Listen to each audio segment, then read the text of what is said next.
Dear students, आज हम पढ़ेंगे poem childhood written by Markus Natten. शायर उस वक्त 12 इयर्स की एज की थी जब उन्होंने ये पोएम लिखी है। ये एक्चुअली इसका ट्रांसलेशन है उस ओरिजिनल पोएम का। तो इस पोएम के ऊपर दो तरीके के क्वेश्चंस आ सकते हैं, दो तरीकों से आ सकते हैं वो।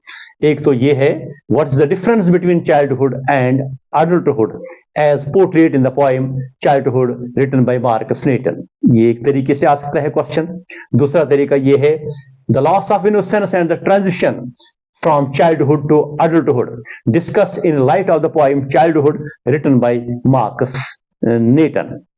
तो ये पोएम जो है, मैं आपको इसकी एक्सप्लेनेशन बताऊंगा अच्छी तरह से, जिस तरह से आपको समझ आएगा इन एन इजी वे। तो उसके बाद हम पोएटिक डिवाइसेस पे बात करेंगे।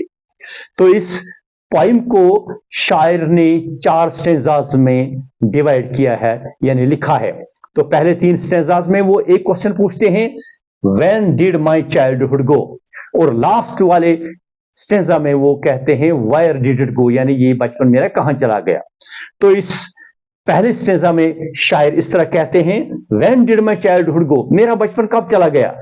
तो इसके जवाब में वो कहते हैं कि जब मैं बराबर 11 बरस का हो गया, उसके बाद मैंने 12 बरस में कदम रखा, यानी 12th ईयर में जब मैंने कदम रखा तो मुझे पता चला कि मेरा बचपन जो है वो चला गया है और अब मैं अडल्ट में तब्दील हुआ हूं, चेंज हुआ हूं।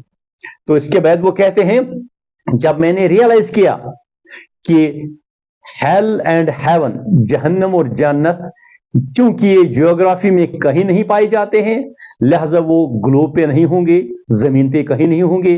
तो जब मुझे ये बात समझ आ गई कि जो चीजें ज्योग्राफी में कहीं नहीं है, तो उन पे क्या मुझे भरोसा है, वो कहां दिखाई देंगे।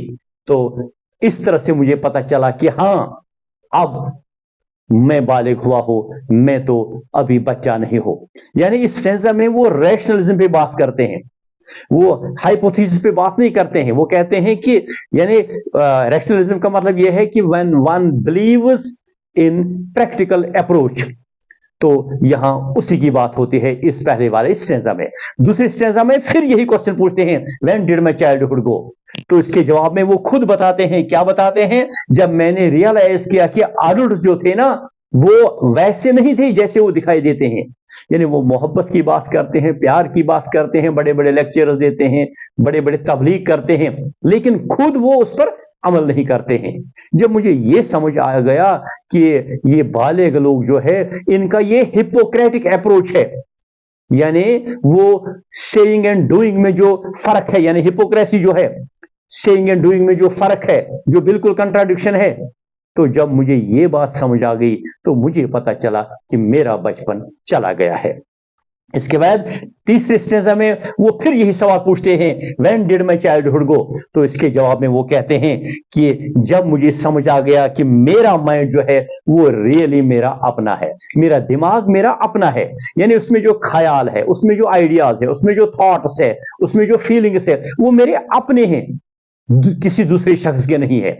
यानी किसी और के ख्यालात के मुताबिक, किसी और के सोच के मुताबिक मैं अब कोई कदम नहीं उठाता हूं, बल्कि मैं अपने मन, अपने जहन के मुताबिक सोचता हूं और उसी के मुताबिक मैं कोई काम करता हूं।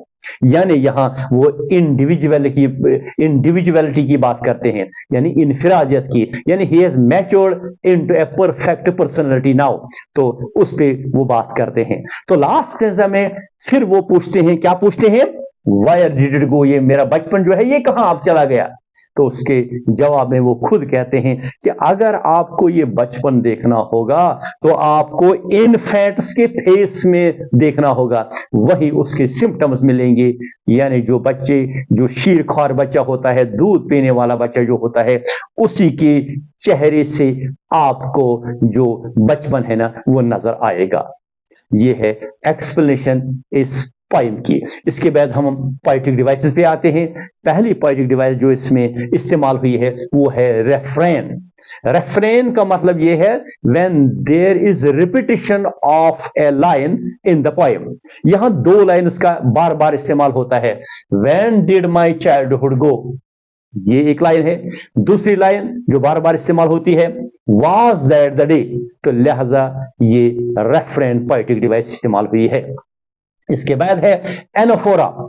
एनाफोरा का मतलब है व्हेन ए फ्रेज और some words are used in the beginning of two consecutive sentences, यानी दो सेंटेंसेस में जब उनके बिगिनिंग में, उनके शुरू में जब कुछ फ्रेजेस या अल्फाज इस्तेमाल होंगे, सेम वर्ड्स इस्तेमाल होंगे, तो उसको बोलते हैं एनाफोरा। यहां एक लाइन में इस्तेमाल हुआ है दैट इज, और उसके बिल्कुल साथ वाली दूसरी लाइन में दैट इज इस्तेमाल हुआ है। इसी तरह से और एक यहां एनाफोरा इस्तेमाल हुआ है इसमें, वो ये है वाज इट द, दूसरी लाइन में भी इस्तेमाल हुआ है वाज इट द। इसके बाद है और एक पोएटिक डिवाइस एंटीथेसिस। एंटीथेसिस का मतलब है जब अपोजिट मीनिंग हो, तो यहां हेल और इसके अपोजिट में हेवन है, दो अलग अलग माने हैं, अपोजिट मीनिंग्स है, तो हम कहेंगे antithesis poetic device has been used here. इसके बाद हम एनजैबमेंट पर बात करेंगे। ये पोएटिक डिवाइस यहां इस्तेमाल हुई है। इसका मतलब है ये कि जब एक लाइन दूसरी लाइन तक बढ़ेगी, when a line continues up to the second line, लेकिन उसमें कोई पंक्चुएशन मार्क नहीं होगा, यानी एक आइडिया बराबर दूसरी लाइन तक चलेगा लेकिन उसमें कोई पंक्चुएशन मार्क नहीं होगा, वो कंटिन्यूसली चलेगी, तो उसको बोलते हैं एनजैबमेंट। यहां दो लाइन्स ऐसे ही है, was it the time I realised that adults were not all they seemed to be। all they seemed to be ये दूसरी लाइन है, लेकिन बिल्कुल इसमें कोई पंक्चुएशन यानी मार्क नहीं है, ना फुल स्टॉप है, ना कामा है, वगैरह वगैरह, इसमें कुछ पंक्चुएशन मार्क नहीं है। इसके बाद आता है इन्वर्जन। ये जो पोएटिक डिवाइस इस्तेमाल यहां हुई है, इसका मतलब ये है कि जब when there is rearrangement of original order of words, यानी जब वहां रिवर्सल ऑफ ऑर्डर होगा। वर्ड्स का एक ऑर्डर होता है कैसे वर्ड्स को लिखना है, लेकिन जब उसका रिवर्स होगा तो उसको बोलते हैं इन्वर्जन। यहां मैं ये कहूंगा, यही सेंटेंस हम यही लाइन्स इस्तेमाल कर सकते हैं, was it the time, actually ये है इट वाज द टाइम, लेकिन उसने ये इसको रिवर्स किया है, तो हम कहेंगे यहां इन्वर्जन पोएटिक डिवाइस इस्तेमाल हुई है। इसके साथ फिर आप ये कह सकते हैं कि यहां जो हेल एंड हेवन है, ये एलिट्रेशन पोएटिक डिवाइस इस्तेमाल हुई है। यहां एच है, यहां एच है, यानी repetition of consonant sound in the beginning of words, तो ह साउंड है यहां, तो हम कहेंगे alliteration poetic device has also been used here.